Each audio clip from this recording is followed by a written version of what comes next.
Buenos días, hermanos. ¿Andan bien? Bien. El exceso de lluvia fue que nos tiene así medio como... Domingo pasado tuvimos a la hermana Luba, ¿se acuerdan? Y dejó un desafío. Dice, a ver el pastor Esteban o el hermano Álvaro, que nos expliquen. ¿Alguien recuerda qué fue lo que ella habló? Sin ser el pastor, no, sin ser el pastor, porque el pastor se acuerda. Sí, yo sé que se acuerda. Sin ser el pastor, ¿se acuerdan qué fue lo que dijo la hermana Luba? El ventilador. Que en la Biblia dice como aventador. ¿Sí? Ella habló, hablaron en términos modernos lo que era el aventador. Yo estaba investigando, el aventador al que se refiere específicamente Juan allí es una pala de dientes, un tridente, no sé cómo se le diría, un pincho con 3 dientes. Levantaban la parva de trigo y al viento.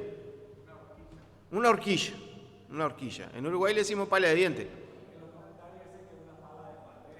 De madera con 3 dientes, dice. Aparte dice específicamente 3 dientes, ¿no? Pero el tipo tenía que tener no como yo que están ahí pero no se ven. Levantaba fuerte y tiraba al viento. Entonces el viento hacía ese efecto del ventilador, sacando lo que era la paja y los restos, que son más livianos que el grano, y el grano caía en tierra. El problema es que la hermana Luba no fue eso lo que nos dijo que investigáramos, que era el aventador, sino qué quería decir hoy en día ese aventador. Y yo tomé el desafío porque la verdad quedé muy impactado. O sea, me sorprendió lo que la hermana trajo el domingo pasado. No por ella, ¿está bien? No por la persona, no por lo que nos puede enseñar, porque toda la vida ha enseñado, sino por lo oportuno que fue. Fue extremadamente oportuno su mensaje, con un versículo solo, porque ella leyó solo un versículo, Mateo 3:12. Pero oportuno, ¿por qué?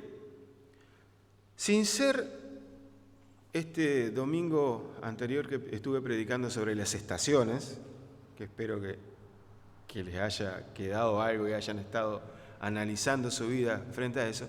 Anteriormente yo estuve hablando de Juan, y estuve hablando del padre de Juan, de Zacarías, y estuvimos analizando un poco.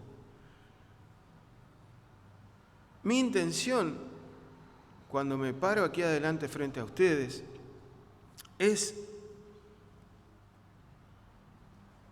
casi siempre la misma: hablar de vida cristiana.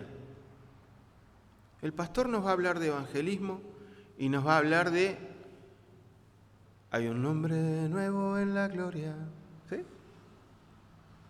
De esos días en los cuales vamos a estar con Cristo. Y yo estoy intentando en el medio llegar a lo que vamos a hacer mientras estamos yendo a que Cristo nos arrebate y nos lleve. Si nos lleva, capaz que todavía no nos lleva, capaz que morimos antes y Él viene a por otros después, pero nosotros vamos a estar con Él.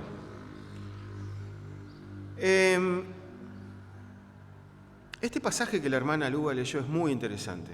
Habíamos estado viendo alguna cosita de eso, pero yo hoy quiero hacer un análisis bastante ligero y rápido. Voy a intentar que no sea extremadamente profundo para llegar a la enseñanza que la hermana Luba apuntaba. Pero tenemos que ver este pasaje antes para poder entender todo. Así que vamos a abrir nuestras Biblias en el Evangelio según Mateo. Vamos a buscar Mateo, el capítulo 3. Es un pasaje bastante conocido. Cuando comenzamos a leer la Biblia, se nos recomienda empezar por los Evangelios. Entonces lo primero que leemos es Mateo y obviamente pasamos por Mateo 3 como chijete, decimos allá, rapidísimo. Pero este pasaje lo leemos. Vamos a volver a leerlo en el día de hoy. Mateo 3, vamos a comenzar con el versículo 1, que dice así: En aquellos días vino Juan el Bautista predicando en el desierto de Judea y diciendo: Arrepentíos porque el reino de los cielos se ha acercado. Pues este es aquel de quien habló el profeta Isaías cuando dijo: Voz del que clama en el desierto, preparad el camino del Señor, enderezad sus sendas. Y Juan estaba vestido de pelo de camello y tenía un cinto de cuero alrededor de sus lomos, y su comida eran langostas y miel silvestre. Y salía a él Jerusalén y toda Judea y toda la provincia de alrededor del Jordán, y eran bautizados por él en el Jordán, confesando sus pecados. Al ver él que muchos de los fariseos y de los saduceos venían a su bautismo, les decía: Generación de víboras, ¿quién os enseñó a huir de la ira venidera? Haced pues frutos dignos de arrepentimiento, y no penséis decir dentro de vosotros mismos: a Abraham tenemos por padre, porque yo os digo que Dios puede levantar hijos a Abraham aún de estas piedras. Y ya también el hacha está puesta a la raíz de los árboles. Por tanto, todo árbol que no da buen fruto es cortado y echado en el fuego. Yo, a la verdad, os bautizo en agua para arrepentimiento, pero el que viene tras mí, cuyo calzado ya no soy digno de llevar, es más poderoso que yo. Él os bautizará en Espíritu Santo y fuego. Su aventador está en su mano, y limpiará su era, y recogerá su trigo en el granero, y quemará la paja en fuego que nunca se apagará. 12 versículos de los cuales extraemos muchísima enseñanza, pero vamos a hacer un esquema muy rápido, ¿sí? Yo sé que si quisieran anotarlo podrían hacer ahora perfectamente, porque lo voy a estructurar bien rápido y fácil. Este texto lo vamos a dividir en 3 partes, ¿sí? La primera parte, digamos, sería a su vez subdividida en 4 momentos. La primera parte tiene 4 momentos que son: la predicación en el desierto por parte de Juan, su mensaje de arrepentimiento, que era lo que él predicaba, el ministerio de Juan, descrito por las palabras de Isaías, quién era Juan, con conceptos que extrae Mateo de Segunda de Reyes capítulo 1 y de Zacarías capítulo 13, y Juan bautizando en el río Jordán y la gente confesando sus pecados. Eso rápidamente es lo que dice desde el versículo 1 hasta el versículo 6. Mateo nos presenta a Juan como un personaje, podríamos decir, extraído del Antiguo Testamento. Tengamos en cuenta que ¿a quién le estaba escribiendo Mateo? A los judíos.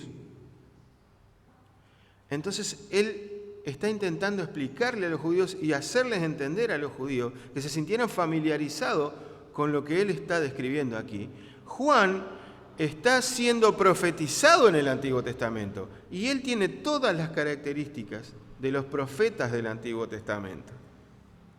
Pero a su vez hace ese enganche, ese nexo con el Nuevo Testamento, podríamos decir, que es cuando dice lo que viene a hacer, que es preparar la senda, preparar las sendas de aquel que iba a venir.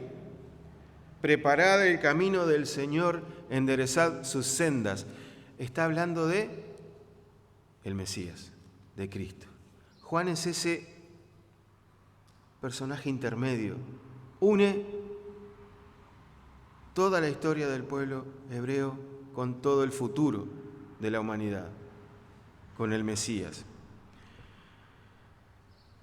El reino de los cielos, del que Mateo está hablando regularmente, no es un reino de los cielos futuro, no es un reino de los cielos en los cielos. El problema de Mateo es que él no puede decir el reino de Dios. Si ustedes miran en los otros evangelios, habla del reino de Dios. Pero Mateo a los judíos no le podía decir el reino de Dios. Para los judíos era como agresivo, porque el nombre de Dios ellos lo respetaban muchísimo y no era usado así como así. Pero el reino de los cielos a que hace referencia Mateo es la venida de Cristo, histórica. esa venida de Cristo, esos 33 años que estuvo allí caminando con ellos, es el reino de los cielos que se ha acercado y al cual estaba preparando Juan el camino. Este reino de los cielos o este Mesías es Jesús. Y Jesús es presentado como un juez escatológico. ¿Conocen la palabra escatología? ¿Alguien conoce la palabra escatología? Marcos, por favor, explícanos. Escatología se refiere más que nada a la doctrina de las cosas futuras que van a acontecer. Lo que está revelado más que nada en el Apocalipsis, pero toda la Biblia lo que va a ser futuro y cosas presentes que se revelarán también. ¿Se entiende? Escatología es la teología que se ocupa de las cosas futuras. Cuando nosotros hablamos del arrebatamiento, del milenio, del juicio de Dios, eso es escatología. Y Jesús es presentado acá como un juez escatológico. ¿Por qué? Porque en el versículo 10 está diciendo que todo árbol que no da fruto va a ser cortado y va a ser echado en el fuego. Y luego en el versículo 12 vuelve a repetir el concepto. Está hablando de un juicio futuro. ¿Sí? ¿Cuál es la idea de este juicio? Separar a los justos de los pecadores. Tan sencillo como eso. ¿Los justos quiénes son?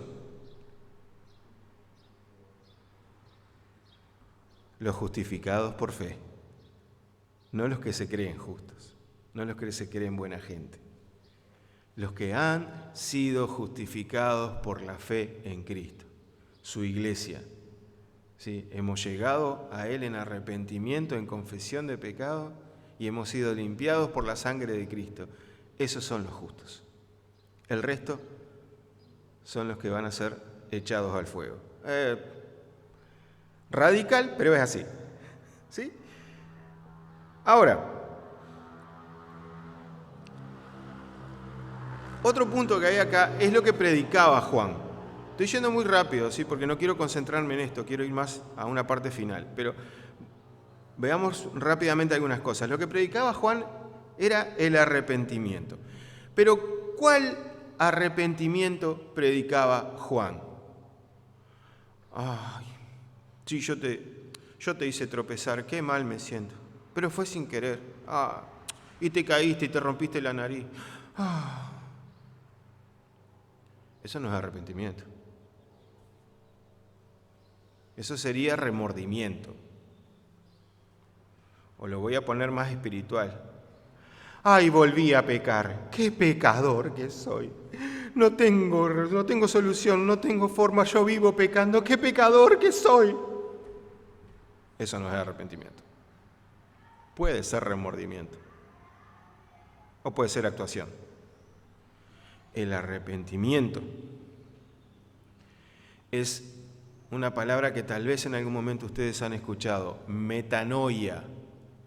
Metanoia es una palabra en griego que quiere decir cambio de mente. Si yo robaba, no robo más.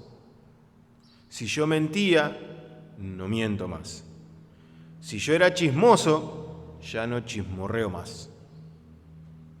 ¿Se entiende? Arrepentimiento, cambio.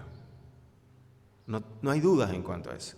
Pero el arrepentimiento que Juan estaba predicando, además de tener esta metanoia o cambio de mente, tenía otro componente, ya que estamos en el griego sigo, que se llama exomologeo, que significa confesión sincera. No alcanza con que mi mente lo procese y haga el cambio.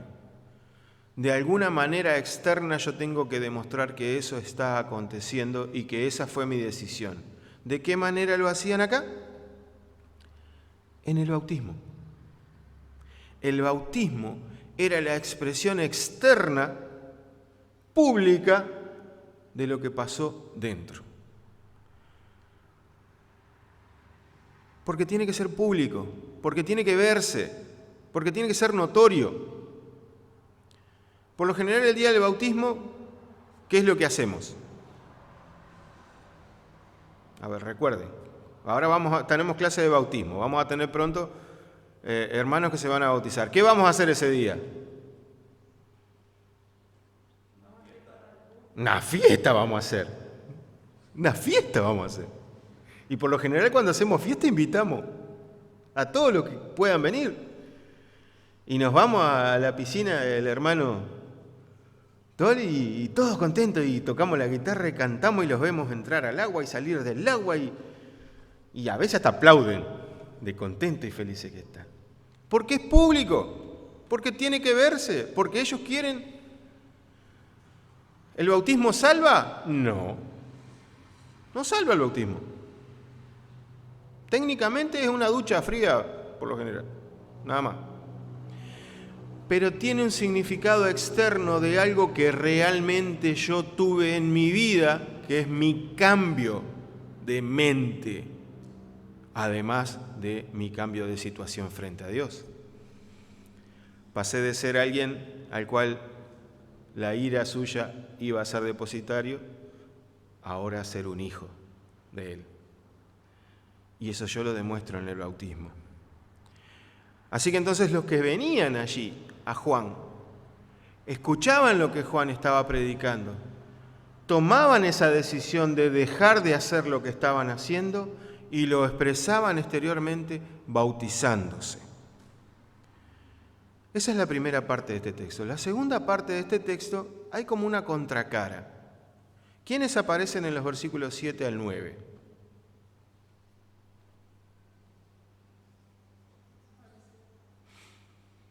Fariseos y saduceos. Podríamos decir, los cristianitos. Esos cristianitos que van a la iglesia eran los religiosos, los fariseos y los saduceos. Y fueron ahí y estaban con Juan. Y Juan los vio y se dio cuenta al toque, así. Ustedes están acá porque quieren escapar de la ira venidera, pero no están haciendo frutos de arrepentimiento. Hay un gran contraste entre la actitud del pueblo que venía a Juan, se arrepentía y se bautizaba, a los fariseos que venían y se justificaban, pero no cambiaban.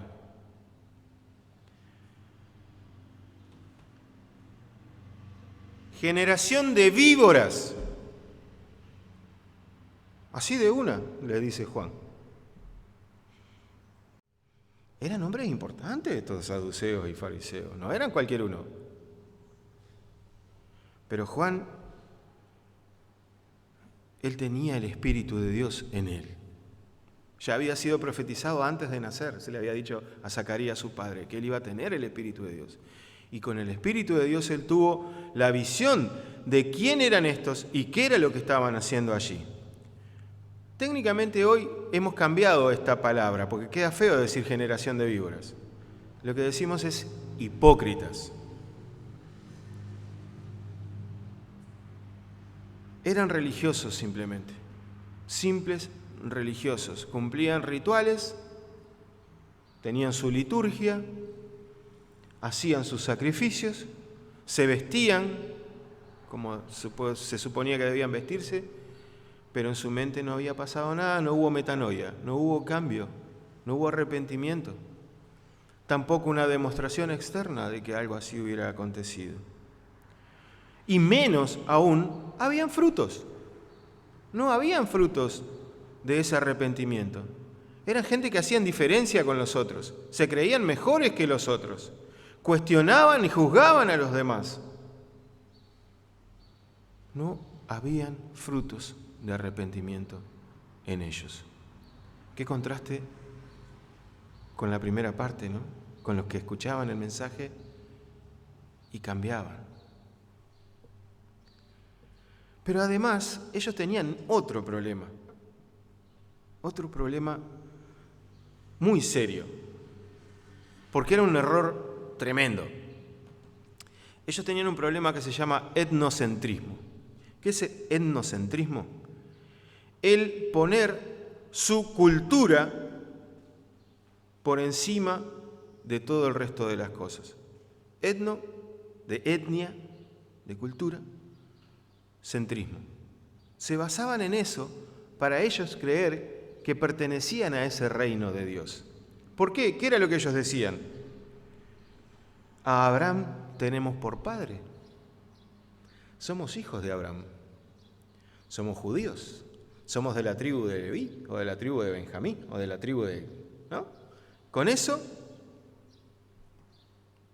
ya estaban salvados. Y esto no es verdad. Esto no es cierto.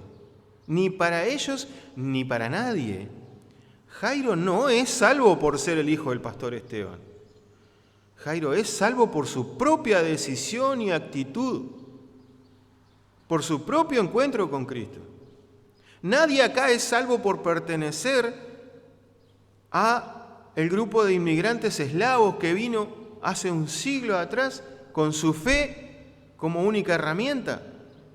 Ellos fueron salvos, pero los hijos de esos inmigrantes tuvieron que hacer sus propias decisiones. Ninguno es salvo por ser descendiente de ellos. Y los hijos de Jorge no van a ser salvos por ser hijos de Jorge, porque es un creyente fiel, firme y que trabaja y que demuestra su fe. Van a hacerlo cada uno por su propia experiencia frente a Dios. No existe esto del etnocentrismo en cuanto a la fe. No hay de que somos hijos de Abraham y vamos a ser salvos. No hay nada de eso. Lo único que califica a una persona para participar del reino de los cielos es una conversión profunda, total, íntegra. Y ahora vamos a la tercera parte, que era la que yo me quería detener un poco más, que tiene que ver con lo de la hermana Luba, que tiene que ver con el versículo 10 al 12, 10, 11 y 12. Al ver estos versículos nosotros vamos a notar lo que dije hace un ratito atrás, el juicio. Versículo 10, y ya también el hacha está puesta a la raíz de los árboles, por tanto todo árbol que no da buen fruto es cortado y echado en el fuego. ¿Qué es esta imagen de que el hacha está puesta en la raíz? Yo estuve investigando a ver qué quería decir esto. Y en ese tiempo, no sé, capaz que el pastor Esteban después me puede ayudar más porque él tiene algo que ver con el tema de los árboles y el talado y todo eso. Pero en ese tiempo el leñador seleccionaba el árbol que iba a cortar y clavaba el hacha en la raíz y quedaba marcado para cortar. Lo podía cortar ese día o lo podía cortar días después, pero ese árbol ya estaba condenado, iba a ser talado. En la época de Juan, en los días de Juan, ya estaba el hacha en la raíz del árbol. ¿Quién es el que va a talar ese árbol? Cristo. Cristo va a ser el que va a talar aquellos árboles que no den fruto. Esto nosotros podemos llevarlo a futuro, ¿verdad? En el juicio venidero, donde unos van a ser juzgados para condenación y otros para salvación. Pero lo que nos tiene que quedar claro de acá es que Cristo es el que va a hacer esa tala, esa diferenciación, el que va a separar los árboles buenos de los árboles malos. Y el segundo texto que utiliza un mismo concepto es el del versículo 12. Su aventador está en su mano, limpiará su vera y recogerá su trigo en el granero y quemará la paja en fuego que nunca se apagará.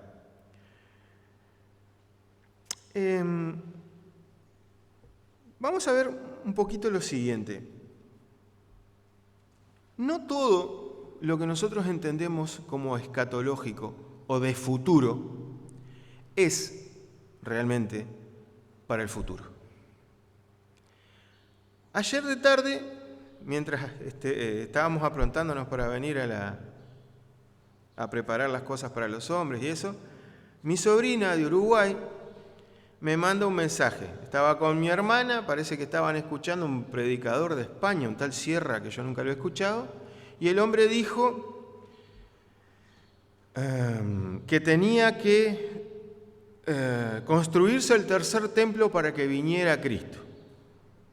Entonces tenían dudas de eso y querían que yo les explicara, a ver si eso era así o no era así. Digo, pues vos no andás con chiquita para hacer preguntas también, ¿no? Podías preguntarme cosas más fáciles.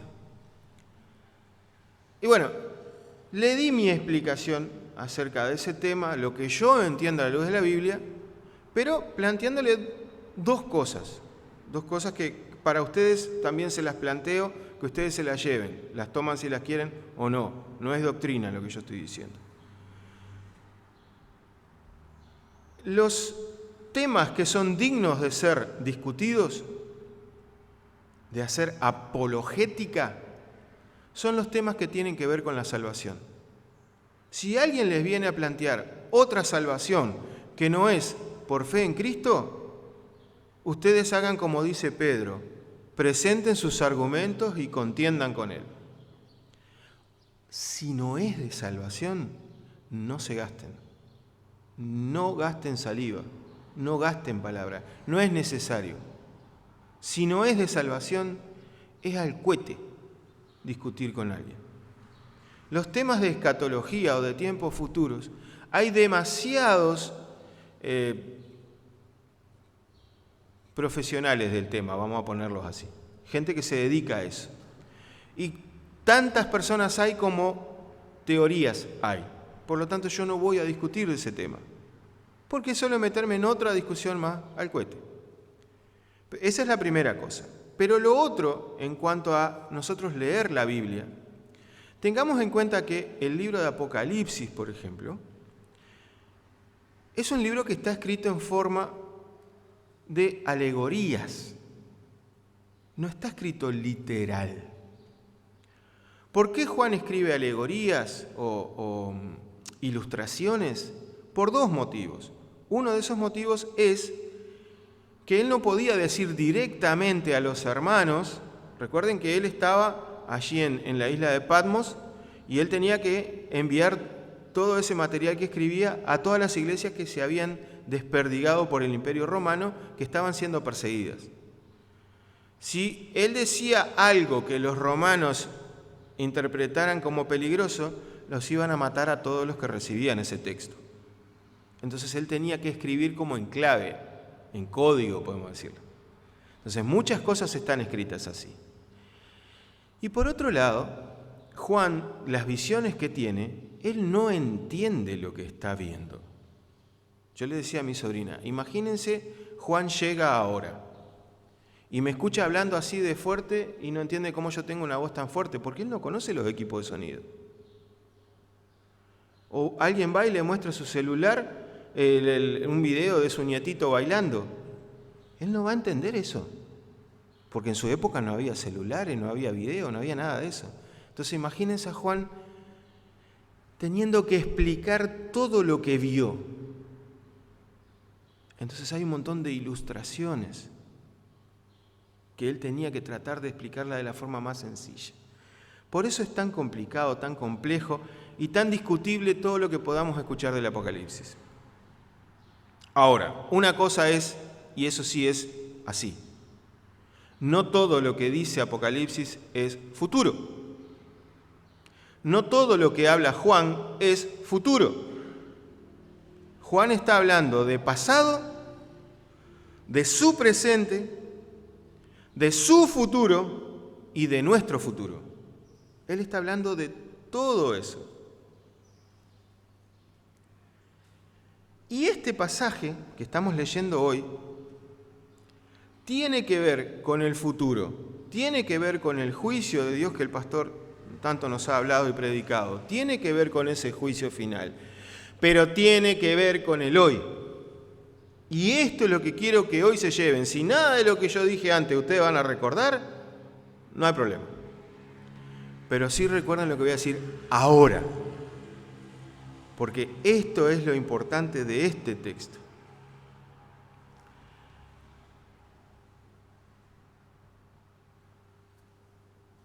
lo escatológico o lo futuro tiene un origen en el hoy. No hay futuro si no hay hoy, como no hay hoy si no hay pasado. Tal vez me estoy poniendo muy filosófico. Pero lo que ayer estábamos haciendo como presente, hoy para nosotros es pasado. Lo que Juan aquí estaba haciendo, para nosotros es pasado. Pero para Juan eran cosas que iban a pasar en el tiempo que Jesús estuviera en su ministerio.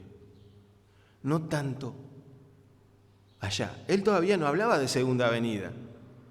Él no tenía idea que había una segunda venida de Cristo. Él sabía de una venida y que estaba ahí.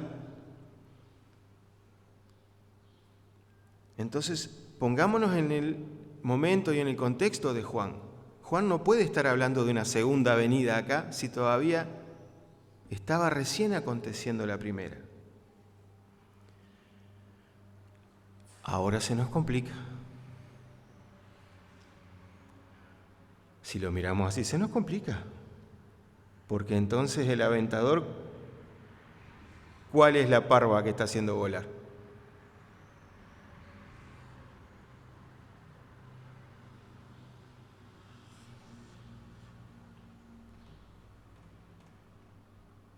El contexto de este texto es sobre Jesús, sobre el reino de los cielos, el que ya se había acercado, el que hoy estamos nosotros, que es en el reinado de Cristo. Nosotros le cantamos, eres rey, eres soberano, nuestro soberano hoy, no en el futuro. Hoy. Y Jesús hoy está haciendo esta tarea de separar paja y trigo.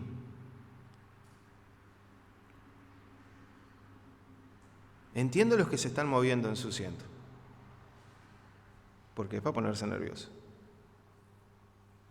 Hoy Él está separando.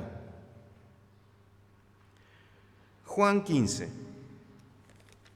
texto ultra conocido, que ahora lo vamos a ver a la luz de lo que estábamos leyendo. Juan 15, ¿se acuerdan de qué habla?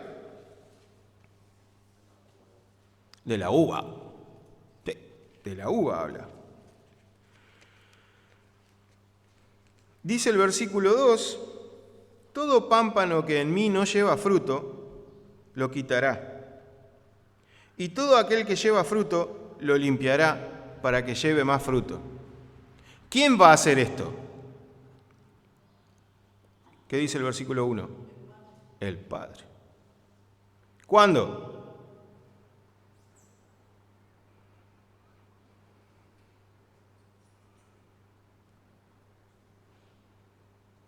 Ahora. Ahora. Porque Él quiere pámpanos que den uvas. No que estén sequitos y que tengan esos rulitos quemados, así como tienen a veces, que generen bichos o hojitas secas. Él quiere pámpanos que tengan uvas. ¿Cuántos tienen uva en su casa? Parras. ¿Quiénes tienen acá? ¿Qué es lo que tienen que hacer una vez al año?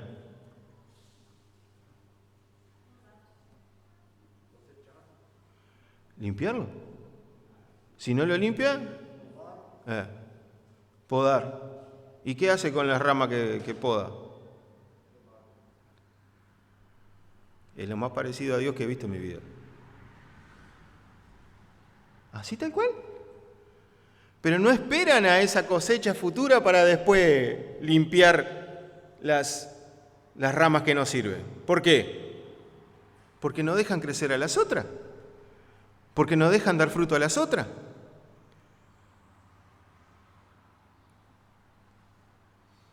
¿Vamos entendiendo? Versículo 3, ¿qué es lo que dice? Miren qué interesante. Ya vosotros estáis limpios por la palabra que os he hablado. Si ustedes están escuchando la palabra de Dios, están analizando la palabra de Dios, están leyendo, están incorporando la palabra de Dios en su vida, están obedeciendo a la palabra de Dios en su vida, tranquilo, papá. Ya están limpios. Y van a dar fruto. Tienen que dar fruto, si están limpios. El Padre ya los tiene prontito para que caigan esos racimos. Pero es hoy que Él está limpiando. Ahora, para concluirlo más, vamos al tema del aventador. Acá viene el aventador. No es que viene Cristo acá a la iglesia de San Luis y dice, a ver, vos, Adrián, vos no estás dando fruto. Y lo chapa el cogote así y se lo lleva. Y a fulano, y se lo... No, ese es el mecanismo que usa. El Señor una y otra vez nos da oportunidades. ¿Ustedes creen que no le dio oportunidad a Judas de arrepentirse? Se aburrió de darle oportunidades a Judas. La primera oportunidad que le dio a Judas fue cuando lo llamó, sabiendo que lo iba a traicionar. Y ya le dio oportunidad. El Señor siempre nos está dando oportunidades. El aventador, ¿qué es lo que hace? Tira para arriba y aquel que no se puede sostener se vuela. Y aquel que está firme cae. ¿Ustedes qué creen que fue la pandemia?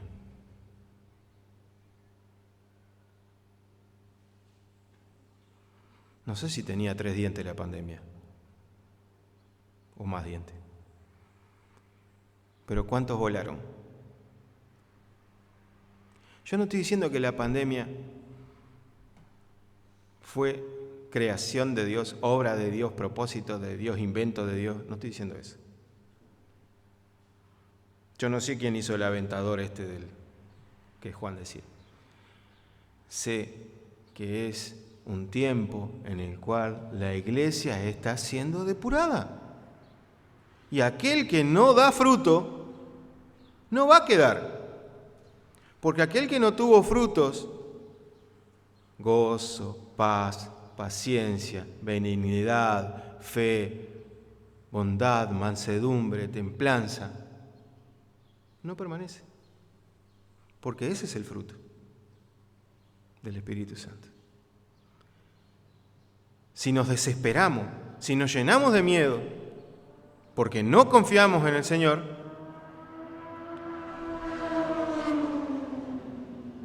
se va a volar, va a agarrar el ventilador de Samuel y... Hoy, no mañana.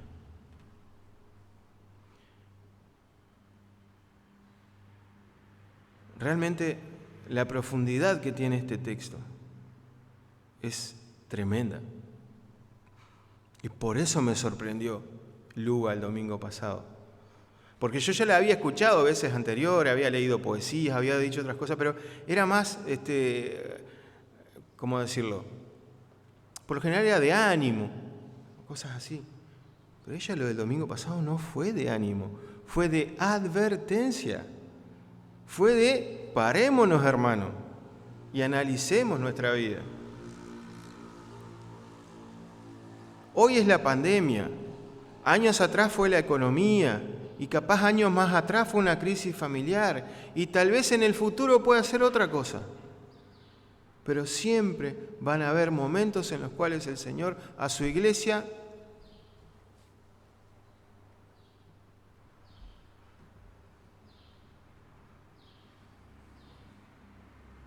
los que no tienen fruto, los que no han dado frutos dignos de arrepentimiento.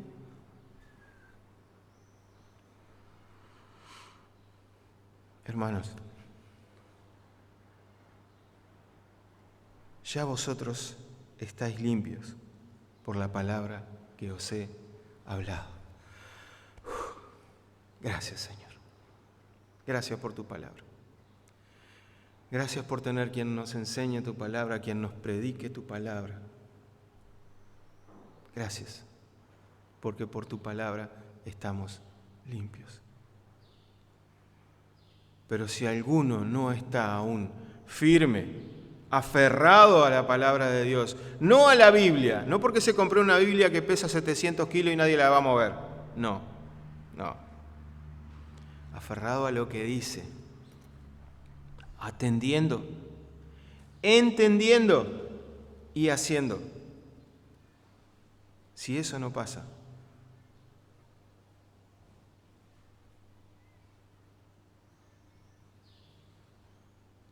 espero haber sido lo suficientemente claro con un pasaje de este tipo así y que nos dé para pensar y nos dé para afirmarnos más aún todavía, mucho más. Ya lo estamos, y esta es una iglesia que realmente, anoche hablábamos con los hombres de muchas cosas, pero es ejemplo en muchas otras. Pero no nos quedemos en eso, no nos quedemos en lo que somos, vamos a lo que vamos a hacer con Cristo, lo que podemos ser con Cristo, porque Él nos lleva a más, a mucho más todavía.